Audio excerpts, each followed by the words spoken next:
प्रधानमंत्री मुद्रा लोन में 3 तरह के लोन मिलते हैं, जिनकी इन्फॉर्मेशन मैंने कल आपको बताई है। कल की वीडियो आप जरूर देखिएगा।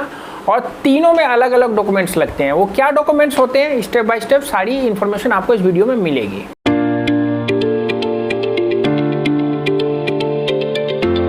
दोस्तों एक और बात यहाँ पे बताने जरूरी समझूंगा कि हर लोन जब आप अप्लाई करते हैं तो वो कुछ ना कुछ आपके साथ नखरे करेंगे, चाहे वो मैनेजर हो चाहे मैनेजर लेवल के, क्योंकि वो नहीं चाहेंगे कि आपको वो लोन दें। लेकिन यहाँ पे आपको ध्यान देने वाली बात है कि वो लोन वो अपने जेब से नहीं दे रहे हैं, वो सरकार के पैसों को दे रहे हैं। सरकार ने उनको डायरेक्ट डिसीजन दे रखा है कि आपको लोन देना है। तो अगर आपके साथ वो ना आनाकानी करे, आपके डॉक्यूमेंट्स में इधर उधर करके आपको परेशान करने की कोशिश करे, तो उनकी वीडियो शूट करके आप मुद्रा की वेबसाइट पे जाके अपलोड जरूर करिएगा।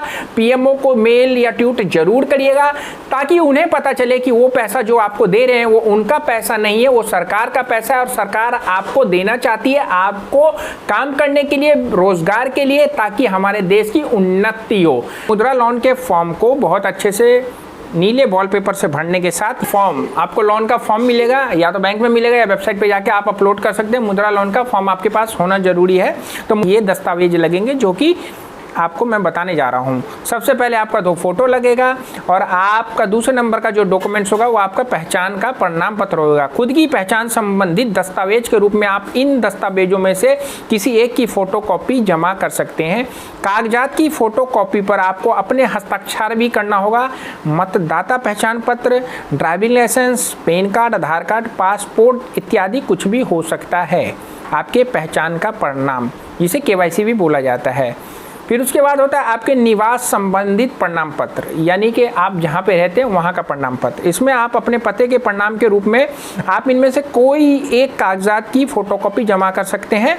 वो टेलीफोन का बिल हो, बिजली का बिल हो, संपत्ति टैक्स रसीद यानी कि हाउस टैक्स की रसीद भी चलेगी, मतदाता पहचान पत्र, आधार कार्ड, पासपोर्ट, बैंक पासबुक का 3 महीने का स्टेटमेंट फ्रंट पन्ने सहित ये आपका निवास संबंधित प्रमाण पत्र हो जाएगा। अगर आप किसी कास्ट, रिलीजियंस, जाति, जनजाति या रिजर्वेशन कैटेगरी के हैं तो आप अपना आरक्षण का सर्टिफिकेट भी लगाएं। इसमें आपको कुछ ना कुछ अलग से छूट मिलेगी। किस डॉक्यूमेंट्स की रिक्वायरमेंट होगी? तो दोस्तों अगला डॉक्यूमेंट्स है कारोबार का पहचान व पते का प्रमाण। अपने कारोबार से संबंधित लाइसेंस, रजिस्ट्रेशन सर्टिफिकेट या अन्य कोई दस्तावेज जमा करना होगा। या इस बात का प्रमाण है कि आप उस बिजनेस के मालिक हैं।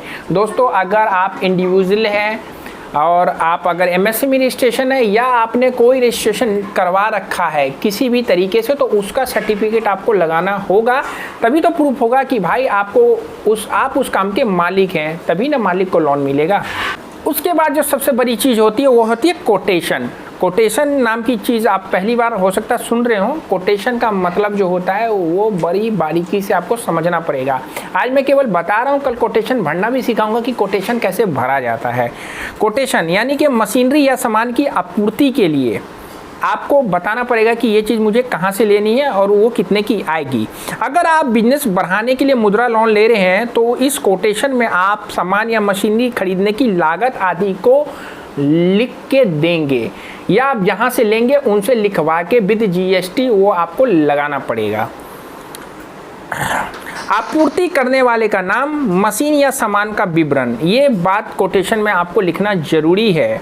कारोबार बढ़ाने में आपको मशीन या कच्चे माल आदि की ज़रूरत पड़ती है। ऐसे में आप सामान किससे खरीद रहे हैं और किस कीमत पर खरीद रहे हैं, इसके बारे में आपको बैंक को बताना बहुत ज़रूरी है।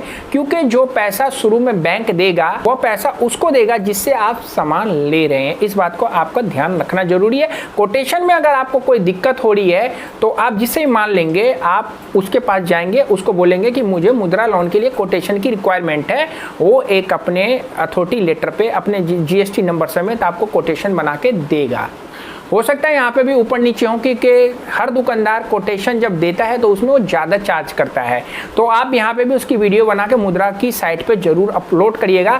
2 जगह ही चूक होती है मुद्रा लोन में। एक होता है कि आपको मैनेजर परेशान करेगा और दूसरा होता है जब आप कोटेशन बनवाने जाएंगे तो दुकानदार आपको परेशान करेगा। तो इन दोनों की फिल्म आपको जरूर बनानी है। दोस्तों ये सारी इन्फॉर्मेशन जो मैं आपको दे रहा हूँ डॉक्यूमेंट्स की, यह मुद्रा योजना के फॉर्म पे छपी हुई इन्फॉर्मेशन है, वही चेकलिस्ट है। सामान्य स्थितियों में यही डॉक्यूमेंट्स चाहिए, लेकिन कभी कभी लोन देने वाला बैंक या एनबीएफसी संस्थान उस इलाके या कारोबार की ज़रूरत के हिसाब से ज़रूरी दस्तावेजों की सूची में बदलाव कर सकते हैं। तो वह जो डॉक्यूमेंट्स आप बोले आप उस चीज़ का अरेंज कर लीजिएगा। ज़्यादातर वो कुछ आपको अंडरटेकिंग के लिए बोलेंगे तो नोटरी या किसी वकील के पास जाके उस पेपर को आप बना सकते हैं।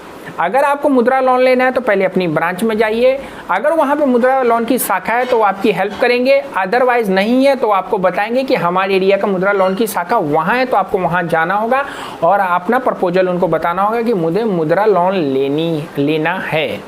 तो दोस्तों ये इन्फॉर्मेशन था मुद्रा लोन के डॉक्यूमेंट्स की। कल बात करेंगे आगे की कि मुद्रा लोन का फॉर्म कैसे भरना है, मुद्रा लोन में आपको लेने में आपको क्या क्या परेशानियां हो सकती हैं।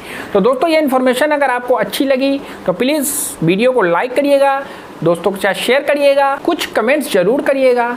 और अगर कोई इन्फॉर्मेशन आपको कॉन्फिडेंशियल लेना है तो ये जो व्हाट्सअप नंबर आ रहा है, आइए मैं और मेरी टीम आपकी हेल्प करेगी उस सवाल का जवाब देने में।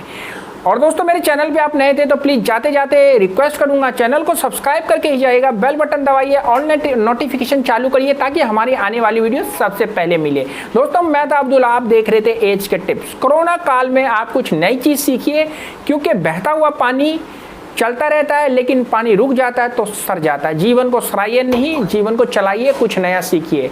मिलते हैं फिर कल नई वीडियो में, तब तक के लिए bye bye, tata, see you. आपका दिन और रात सब अच्छा हो, गुड नाइट।